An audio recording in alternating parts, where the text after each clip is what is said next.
Hello friends, welcome to Hardeep Sharma study centre. So friends, आज हम शुरू करने जा रहे हैं class 9 science chapter 4 structure of the atom part 1। Topics हमारे पास रहेंगे charge particle in matter, explanation of structure of an atom, Thomson atomic model and Rutherford atomic model, जिनको हम वन बाय वन डिस्कस करेंगे। सबसे पहला टॉपिक हमारे पास आता है charge particle in matter. Matter के अंदर चार्ज कौन कौन से चार्ज पार्टिकल प्रेजेंट हैं। तो it was known by 1900 that the atom was individual particle what contained at least one सब एटॉमिक पार्टिकल। ओके, तो 1900 तक ये जाना गया था कि एटम जो है वो इंडिविजुअल पार्टिकल है, यानी एटम को हम डिवाइड नहीं कर सकते, लेकिन उसमें एक सब एटॉमिक पार्टिकल प्रेजेंट रहेगा which is known as electron, जिसको बाद में जाना गया एज ए इलेक्ट्रॉन, जिसकी डिस्कवरी की थी जे थॉमसन ने इन 1897। ओके, नेक्स्ट हमारे पास इलेक्ट्रॉन की प्रॉपर्टीज़ आती हैं। ओके, सो सबसे पहली प्रॉपर्टी हमारे पास है इट इज़ नेगेटिवली चार्ज, यानी इलेक्ट्रॉन के ऊपर हमेशा नेगेटिव चार्ज रहेगा। सेकेंड प्रॉपर्टी है electrons rotate in various orbit around the nucleus, यानी इलेक्ट्रॉन जो हैं वो बहुत से ऑर्बिट्स में न्यूक्लियस के अराउंड रोटेट करते हैं। थर्ड प्रॉपर्टी आती है हमारे पास मास ऑफ इलेक्ट्रॉन। इलेक्ट्रॉन का मास रहेगा हमारे पास 9.1 into 10⁻⁻31 kg। Okay, fourth property है कि चार्ज ऑफ इलेक्ट्रॉन। इलेक्ट्रॉन का चार्ज रहेगा -1.6 इंटू 10⁻⁻19 कूलम। ओके, नेक्स्ट जो हमारे पास पार्टिकल आता है वो है proton. Okay, proton was invented by Rutherford in 1990। Okay, इसकी डिस्कवरी की थी रदरफोर्ड ने। What this particle was detected by E Goldstein in 1886, लेकिन जो डिटेक्ट किया गया था वो ई गोल्डस्टीन के थ्रू किया गया था 1886 में। ओके, इसकी भी हमारे पास कुछ प्रॉपर्टीज़ रहती हैं, जैसे कि इट इज़ पॉजिटिवली चार्ज्ड, इसके पास पॉजिटिव चार्ज रहेगा। मास ऑफ प्रोटॉन का मास रहेगा 1.67 इंटू 10⁻⁻27 kg, और चार्ज रहेगा +1.6 into 10⁻⁻19 coulomb. Okay, next topic की तरफ हम मूव करते हैं structure of an atom. Okay, so we have learn Dalton atomic theory in chapter 3। हमने चैप्टर 3 में डाल्टन एटॉमिक थ्योरी के बारे में पढ़ा था। उसने सजेस्ट किया था कि एटम जो है वो इंडिविजिबल है।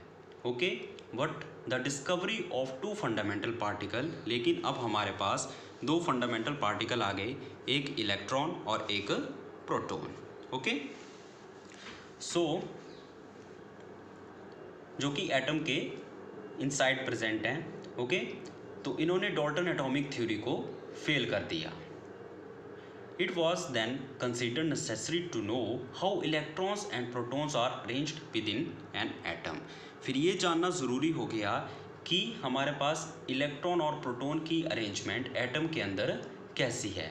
ओके, तो इसको एक्सप्लेन करने के लिए बहुत से साइंटिस्ट ने अपने एटॉमिक मॉडल्स दिए, जिसमें सबसे पहला मॉडल दिया था जे थॉमसन ने। ओके, तो इसको हम स्टडी करते हैं।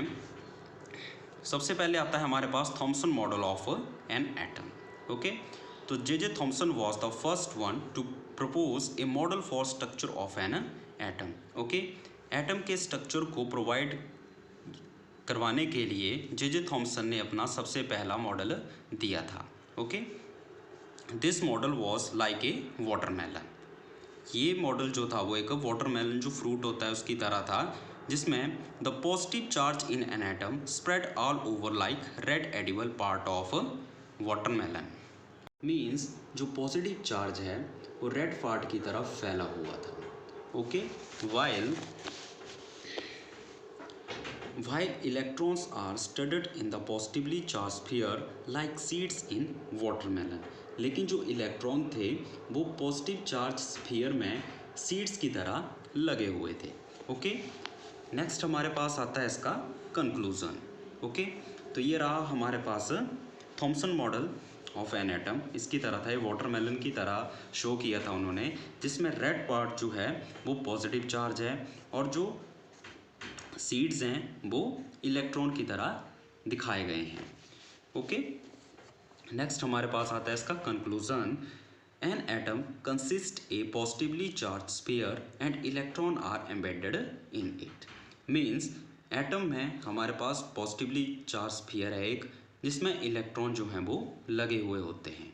ओके, सेकेंड कंक्लूजन आता है the negative and positive charge are equal in magnitude, so atom as a whole is electrically neutral. Means जो मैग्नीट्यूड, जो वैल्यू होगी पॉजिटिव और नेगेटिव चार्ज की, वो इक्वल होगी और एटम जो है वो इलेक्ट्रिकली न्यूट्रल होगा। मीन्स उसके ऊपर कोई भी चार्ज नहीं होगा। ओके, नेक्स्ट हमारे पास आती है इसकी शॉर्ट कमिंग, मीन्स इसके drawback. So this theory did not mention anything about nucleus of an atom. Okay, इस थ्योरी ने एटम के न्यूक्लियस के बारे में कोई भी इंफॉर्मेशन प्रोवाइड नहीं करवाई। सेकेंड शॉर्टकमिंग आती है it also fail to explain an atom stability, यानी एटम की स्टेबिलिटी के बारे में भी ये हमें नहीं बता पाया। ओके, जिसकी वजह से इसको डिस्कार्ड करना पड़ा।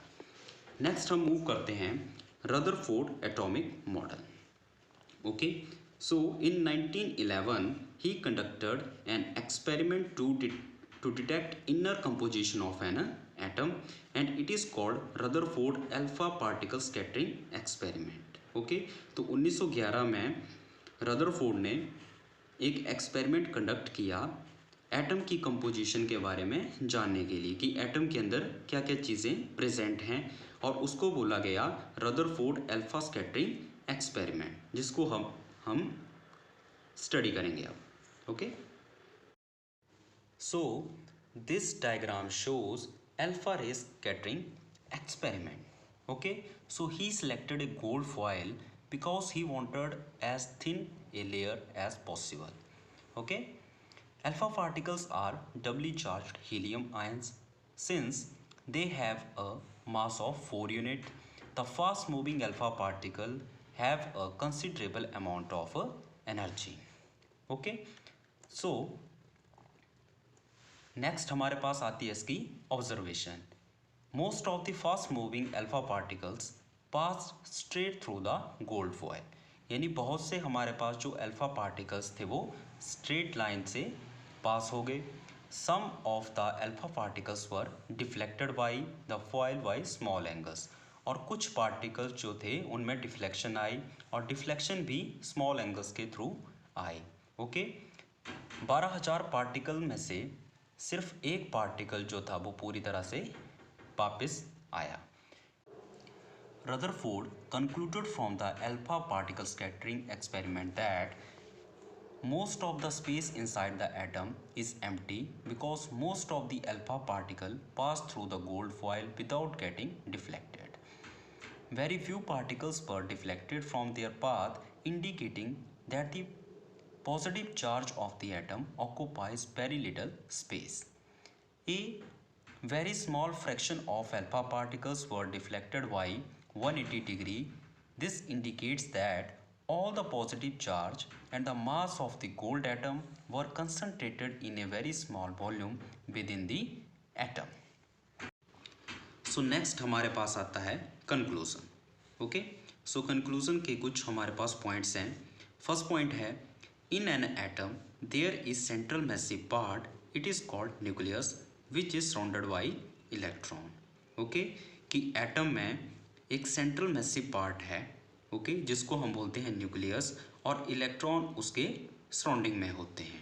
ओके, सेकंड पॉइंट आता है atom is spherical and most of its part is empty, कि एटम जो है वो गोल है एंड मोस्ट ऑफ इट्स, और बहुत सा इसका पार्ट जो है वो खाली है, एम्प्टी है। ओके, थर्ड पॉइंट आता है size of nucleus is very small, कि न्यूक्लियस का साइज़ बहुत ही छोटा है with comparison to entire atom. अगर हम उसकी कंपैरिजन पूरे एटम से करें तो न्यूक्लियस का साइज़ बहुत ही छोटा होगा। ओके, अब आते हैं इसके कुछ ड्रॉबैक्स और limitations. So it could not explain the stability of the atom, यानी एटम की स्टेबिलिटी के बारे में ये भी कुछ बता नहीं पाया। ओके, एक और इसका ड्रॉबैक ये रहता है कि इलेक्ट्रॉन जो है वो सर्कुलर ऑर्बिट में घूमता रहता है। ओके, एनी पार्टिकल यानी कोई भी पार्टिकल जो है जब सर्कुलर ऑर्बिट में घूमता है तो उसके पास एक्सेलरेशन होती है। तो ड्यूरिंग एक्सेलरेशन जो चार्ज पार्टिकल होगा वो अपनी एनर्जी को रेडिएट करेगा, मीन्स अपनी एनर्जी को लूज कर देगा।